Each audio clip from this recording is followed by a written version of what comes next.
Hey, what is up guys, welcome back to the channel and welcome back to Gran Turismo 7.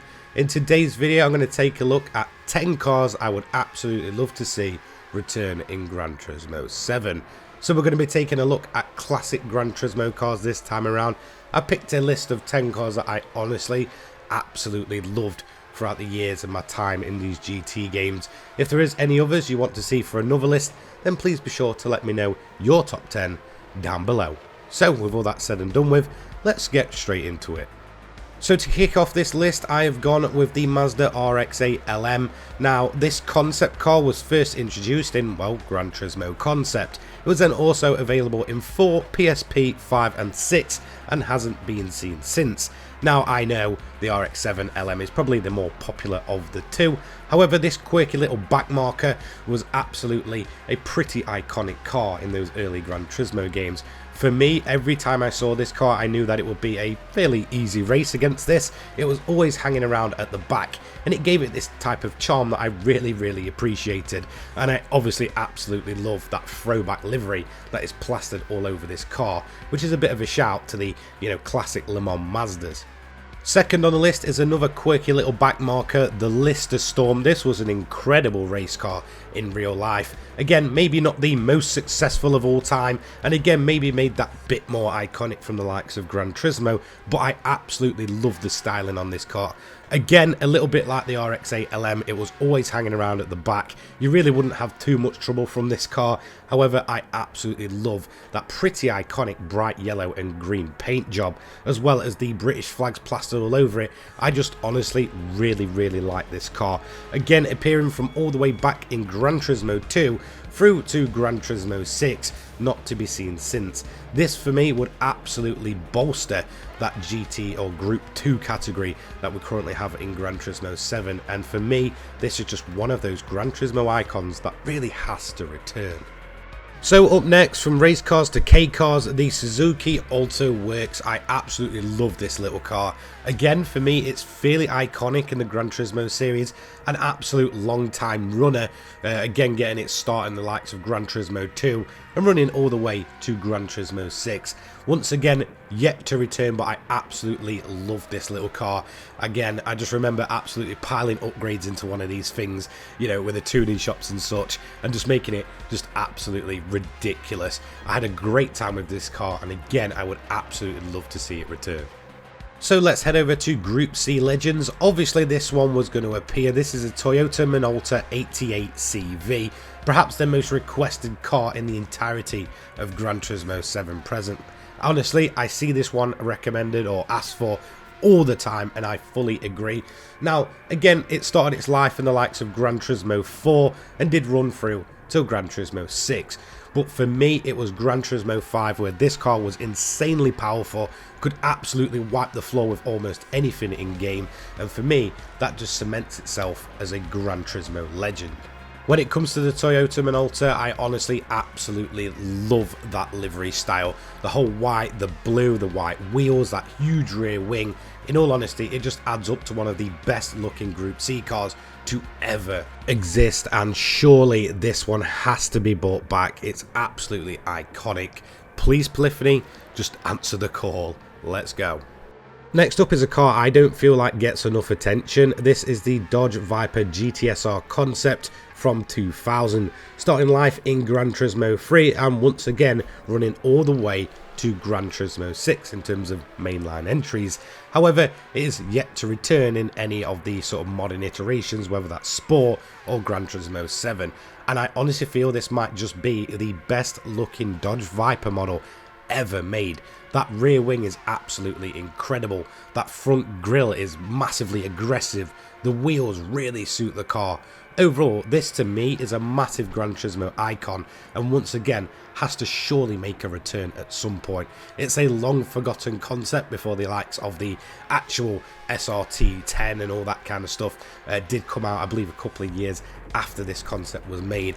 But in terms of concept cars, it's perhaps one of the best looking ones to ever exist. I absolutely love this thing and would love to see it return. So the recent release of the Toyota GT1 inspired me to put this one on the list. This is the Nissan R390 GT1.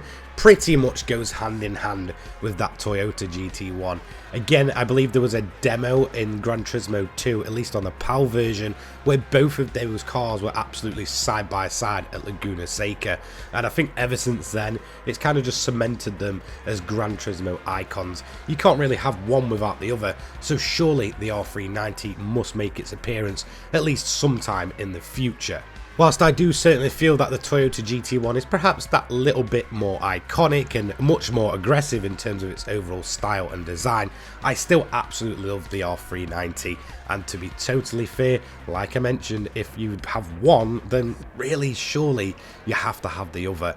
In all honesty, this is an incredible pairing of cars and absolutely iconic, again probably made even more iconic by the Gran Turismo series. So seeing that pairing together once again then gave me the idea of another pair of cars that you can't have one without the other, and that for me would be the Alpha 155 DTM and the Opel Calibra DTM.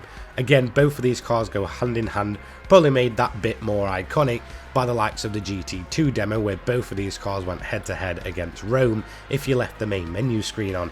I think since then, as a sort of 5-6 year old kid, I was absolutely loving this car. Both of them together were absolutely amazing to see on track, and both of them had some amazing engine notes. In terms of Gran Turismo games, they're absolute long-term icons, running from GT2 to Gran Turismo 6, and then obviously the Opel just never returned. We do actually have the 155 DTM, obviously it's the Group 4 car at this point, but surely the Opel Calibra has to make its return.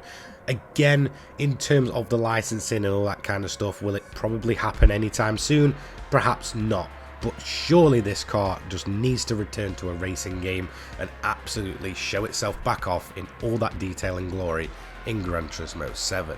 So next up is an underappreciated gem in my opinion, the Chevrolet C4 Grand Sport. In terms of being iconic and the longest running one on this entire list, it ran from Gran Turismo 1 all the way to Gran Turismo 6 and is yet to return. Yes, of course we already have the Corvette C4 generation already in Gran Turismo 7, but for me there is nothing more iconic than that blue, white stripe and those little red, I guess, accents on the side of this car. In all honesty, the first time I ever saw it in Gran Turismo 1, I just absolutely wanted one of these things. I think they're absolutely awesome, and to be honest, it became a bit of a Gran Turismo icon for me the more and more I saw it over the years, and it's a shame that it's never properly returned.